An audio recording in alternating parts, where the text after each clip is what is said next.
বন্ধুরা আমার, প্রতারক চক্রের হাত থেকে বাঁচতে হলে আমি এখন যেসব নম্বর মুখে পড়ে শোনাবো এই সব নম্বর ব্যতীত অন্য কোনো নম্বরে আমাদের কোনো প্রোডাক্ট অর্ডার করবেন না। 01825554466, 01825554455, 01788746430, 09647450450। আসসালামু আলাইকুম ওয়া রাহমাতুল্লাহি ওয়া বারাকাতুহু। বিসমিল্লাহির রহমানির রহিম। আলহামদুলিল্লাহি রাব্বিল আলামিন ওয়াল আকিবাতু লিল মুত্তাকিন, আসসালাতু ওয়াসসালামু আলা নাবিয়্যিহি মুহাম্মাদিন ওয়া আলিহি ওয়া আসহাবিহি আজমাইন, আম্মা বাদ। সম্মানিত দিনদার ভাই বোনেরা, আজ আমি আপনাদের সামনে অত্যন্ত গুরুত্বপূর্ণ একটা ভিডিও নিয়ে হাজির হয়েছি। বন্ধুরা আমার, বিশেষ করে যে সমস্ত তরুণ যুবকেরা অত্যন্ত কঠিন রোগ, যৌন রোগের বিভিন্ন রকম সমস্যায় ভুগতেছেন, তাদেরকে বলবো আজকের ভিডিওটি টোটালি স্কিপ না করে শুরু থেকে শেষ পর্যন্ত দেখুন। আপনার যৌন রোগটি যে ধরনের হোক না কেন, আপনার বাড়ির কাছে জন্ম নেওয়া একটা ছোট্ট গাছের শিকড় দ্বারা আপনি আপনার সেই রোগটি চিকিৎসা করতে পারবেন একদম নিজে নিজে, ফ্রিতে। কেউ আপনার কাছ থেকে টাকা দাবি করবে না, আমিও না। আপনি অবশ্যই সেই গাছটিকে চিনেন এবং এই বর্ষার মৌসুমে একদম আপনার বাড়ির কাছের যে কোনো বাগানে অগাছার মধ্যে গাছটি পয়দা হয়ে আছে।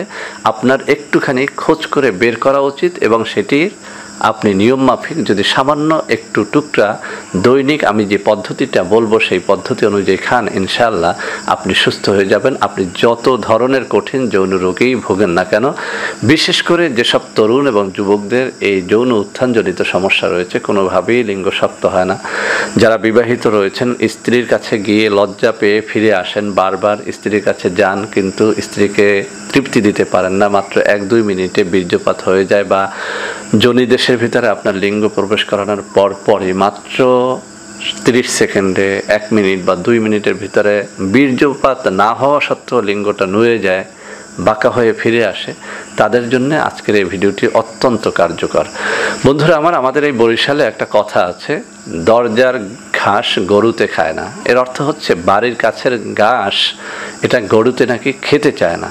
আমি গরু কখনো লালন পালন করিনি, তাই বুঝতে পারবো না, কিন্তু মুরব্বীরা যে কথাটা বলে কথাটি সত্য। গরু যখনই তার গলার রশি ছেড়ে দেবেন, এক দৌড়ে সে অনেক দূরে চলে যায়, দূরের ঘাস খেতে চায়, কিন্তু বাড়ির কাছে অনেক বড় বড় ঘাস হয়ে আছে, সেগুলো সে খেতে চায় না।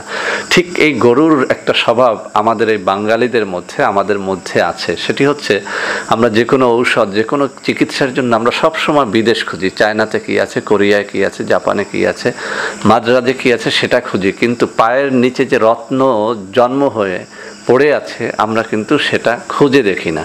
এই কথাটা আমি অত্যন্ত দুঃখের সাথে বলছি, এ কারণে আমরা যৌন রোগীরা, বিশেষ করে যারা একটু বড় লোক, তারা সবসময় চিন্তা করে যে আমি জিনসেন কোথায় পাবো।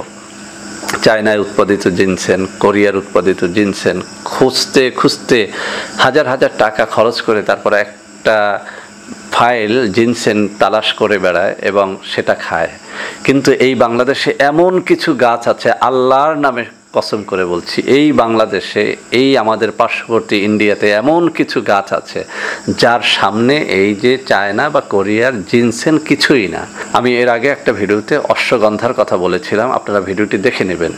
একদম ওই চাইনিজ জিনসেনের বাপ বলা যায় সেই অশ্বগন্ধাকে। আর আজকে আপনাদের সামনে একটা ছোট্ট গাছের কথা বলছি, এটিও সেম আপনার সেই চায়না অথবা কোরিয়ার জিনসেনের সেম উপকারটা আপনাকে দিতে পারে। অথচ এই বর্ষার মৌসুমে একদম অগাছার সাথে জন্ম হয়ে পড়ে আছে আপনার বাড়ির দরজায়, একদম আপনার হাতের কাছে এই গাছটা আছে। এখন আমি চ্যালেঞ্জ করে বলতে পারি, এই বর্ষার মৌসুমে এই গাছটি এত বেশি জন্মে, যেটা আপনি যে কোনো অঞ্চলের, বাংলাদেশ অথবা ইন্ডিয়ার যে কোনো অঞ্চলে হাত বাড়ালেই গাছটা পেয়ে যাবেন। সেই গাছটির নাম হচ্ছে হাতিসুর গাছ। বন্ধুরা আমার, এই হাতিসুর গাছের অনেকগুলো কারণে এর হাতিসুর নামটা হয়েছে। আমি একটা বইয়ের মধ্যে পড়েছি যে পুরুষের এই লিঙ্গটাকে হাতির সুরের মতো লম্বা, শক্তিশালী, মোটা করে দেয় এই হাতিসুর গাছের শিকড়। আমি জানি না ওই বইয়ের এই বক্তব্যটুকু কতটুকু সত্য, তবে এতটুকু সত্য যে হাতিসুর গাছের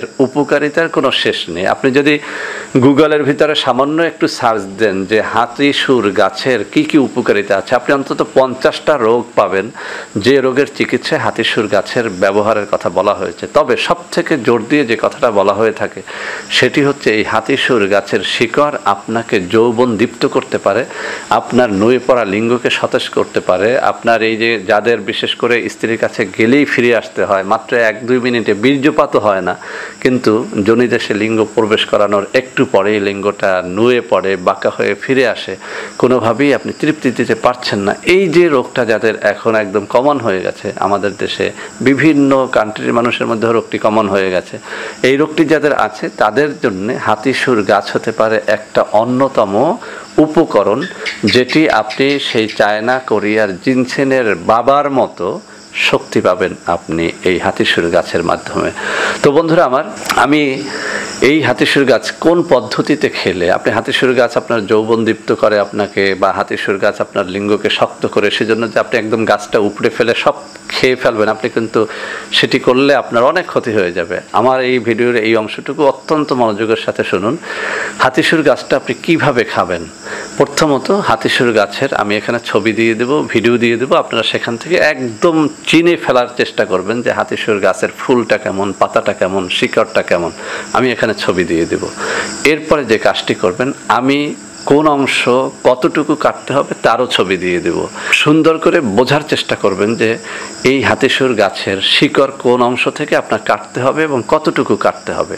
আমি আপনাদের বলে দিচ্ছি, হাতিসুর গাছটা আপনি উঠানোর পরে, উপড়ে ফেলার পরে বাসাতে নিয়ে এসে বেসিনে অথবা যে কোনোভাবে সুন্দর পরিষ্কার পানি দ্বারা একদম ধুয়ে পরিষ্কার করে নেবেন। তবে সাবান দিতে যাবেন না, একদম পানি দ্বারা, পরিষ্কার পানি, টিউবওয়েলের পানি অথবা সাপ্লাইয়ের যে ভালো পানিটা আছে সেখান থেকে একদম পরিষ্কার করে নেবেন।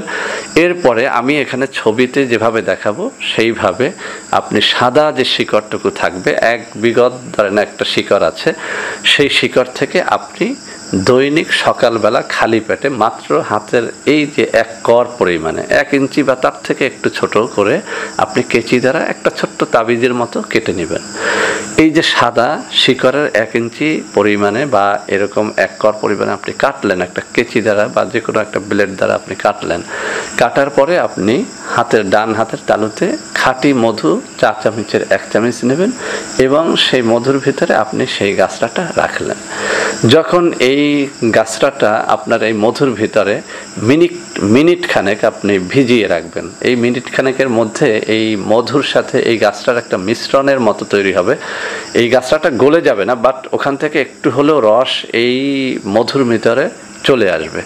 চলে আসার পরে ঠিক 30 সেকেন্ড বা 1 মিনিটের মাথায় আপনি মুখের ভিতর চেটে এই গাছটাটুকু এবং মধুটুকু মুখের ভিতরে নিয়ে নেবেন। নিয়ে আপনি ধীরে ধীরে চাবিয়ে, একদম পট করে কিন্তু গিলে খাবেন না। আমি যেভাবে এই আয়ুর্বেদিক বিভিন্ন বইয়ের ভিতরে পেয়েছি সেভাবে বলতেছি, একদম আপনি গিলে খেয়ে ফেলবেন না, ধীরে ধীরে। আমরা যেভাবে পান খাই, ধীরে ধীরে খাই, পান মুখে নিয়েই তো কেউ তাবিজের মতো গিলে ফেলি না বা ট্যাবলেটের মতো গিলে খেয়ে ফেলি না। আপনি মুখে নিয়ে পান যেভাবে খাই সেভাবে ধীরে ধীরে ধীরে ধীরে চাবিয়ে এর রসটা এবং এর ছাবনাটুকু আপনি সম্পূর্ণটাই খেয়ে ফেলবেন। তবে 1 ইঞ্চির বেশি আপনি খেতে যাবেন না। এই গাছটা যদি আপনি প্রতিদিন সকালে খালি পেটে এই যে নিয়মে বললাম, হাতের ভিতরে মধু নেবেন, গাছটাটুকু ভিজাবেন, মিনিট খানেক রাখবেন, তারপরে মুখে চেটে নিয়ে নেবেন। এরপরে ধীরে ধীরে পান যেভাবে খাই সেভাবে চিবিয়ে ধীরে ধীরে আপনি এই মধুটুকু, গাছটাটুকু খেয়ে ফেলবেন। এভাবে যদি আপনি কমপক্ষে 1-1.5 মাস খান, আমি আবারও বলছি, যৌন রোগ এটি অত্যন্ত কঠিন একটা রোগ। এখান থেকে ওই কবিরাজদের মতো আমি বলতে চাই না যে মাত্র 3 দিনে আপনি একদম ঘোড়া হয়ে যাবেন, হাতি হয়ে যাবেন, সেটা না। আপনি যদি সত্যিকার অর্থেই সুস্থ হতে চান, আপনি দীর্ঘদিন খান, সুস্থ না হওয়া পর্যন্ত এটি খেতে থাকুন। ইনশাল্লাহ আপনি আপনার এই যে স্ত্রীকে সময় দিতে পারেন না সেটি পারবেন, লিঙ্গ উত্থান হয় না সেটি হবে, শক্ত হয় না সেটি হবে। ইনশাল্লাহ এই যে স্ত্রীর কাছে যাওয়ার পরেই আপনার ফিরে আসতে হয় সেটি আসতে হবে না, লজ্জিত আপনি হবেন না। তো বন্ধুরা আমার, ভিডিওটি আশা করি আপনারা বুঝতে পেরেছেন। আর এটার ওইরকম কোনো সাইড এফেক্ট নাই। গ্যাস্ট্রিক বা আলসার বা হার্টের রোগী সবাই এটি খেতে পারবেন। বিশেষ করে যারা ডায়াবেটিসের রোগী তারাও এই গাছটাটি খেতে পারবেন। এতে ডায়াবেটিসের রোগীর তেমন কোনো ক্ষতি বলতে নাই। তো বন্ধুরা আমার, আশা করি ভিডিওটি আপনারা বুঝতে পেরেছেন। ভিডিওটি ভালো লাগলে লাইক করবেন, কমেন্ট করবেন, শেয়ার করবেন, আমাদের চ্যানেলটিকে ভালোবেসে সাবস্ক্রাইব করবেন। আল্লাহ হাফেজ। আসসালামু আলাইকুম ওয়া রাহমাতুল্লাহি ওয়া বারাকাতুহু।